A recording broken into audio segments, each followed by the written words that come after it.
Hello, आज हम बात करेंगे एंटी टीपीओ टेस्ट की। टीपीओ क्या है? टीपीओ या थायराइड परऑक्सीडेज एक एंजाइम है जो कि हमारे थायराइड ग्लैंड में थायरॉक्सिन बनाने में मदद करता है। एंटी टीपीओ क्या है?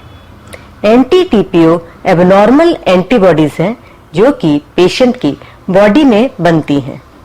यह एबनॉर्मल एंटीबॉडीज टीपीओ एंजाइम से जाकर जुड़ जाती हैं और उसे डिस्ट्रॉय कर देती हैं। इसकी वजह से थायरॉक्सिन एंजाइम सिंथेसाइज नहीं हो पाता और पेशेंट को ऑटो इम्यून थायराइड डिजीज हो जाती है। एंटी टीपीओ टेस्ट से हम यह जान सकते हैं कि पेशेंट के खून में एंटी टीपीओ एंटीबॉडीज हैं या नहीं। यह टेस्ट क्यों किया जाता है? यदि पेशेंट को हाइपोथायरायडिज्म के फीचर्स हों और इस बात का शक हो कि उसे ऑटो इम्यून थायराइड डिजीज हो सकती है तो फिर यह टेस्ट करने के लिए कहा जा सकता है। यह टेस्ट कैसे किया जाता है? इस टेस्ट के लिए एक ब्लड सैंपल की आवश्यकता होती है जो कि पेशेंट की बाजू से लिया जाता है। क्या इस टेस्ट से पहले कोई खास प्रिकॉशन लेने की जरूरत होती है?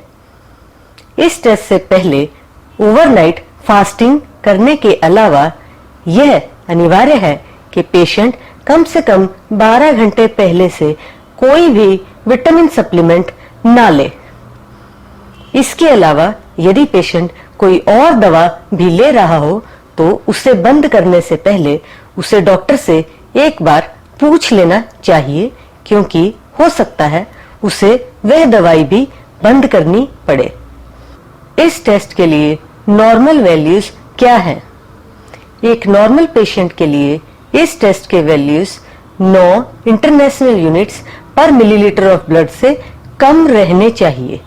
इस टेस्ट के रिजल्ट कैसे इंटरप्रेट किए जाते हैं? यदि एंटी टीपीओ के वैल्यूज 9 से ज्यादा हो तो इस बात का शक रहता है कि उसे ऑटो इम्यून थायराइड डिजीज है, जैसे हाशिमोतो थायराइडाइटिस या ग्रेव्स डिजीज। इसके अलावा यह टेस्ट यह डिसाइड करने में भी मदद करता है कि जिन पेशेंट्स को सब क्लिनिकल हाइपोथायरायडिज्म है उन्हें एल्ट्रॉक्सिन देने की जरूरत है या नहीं। सब क्लिनिकल हाइपोथायरायडिज्म उन पेशेंट्स को कहा जाता है जिन पेशेंट्स में TSH की वैल्यू हाई हो लेकिन T3 और T4 के वैल्यूज नॉर्मल हों। ऐसे पेशेंट्स में आमतौर पे एंटी टीपीओ टेस्ट करने की सलाह दी जाती है। यदि सब क्लिनिकल हाइपोथायरायडिज्म के पेशेंट में anti TPO antibody test positive हो तो फिर उसको एल्ट्रॉक्सिन दे देनी चाहिए, क्योंकि ऐसे पेशेंट्स को बाद में हाइपोथायरायडिज्म डेवलप करने का हाई रिस्क रहता है।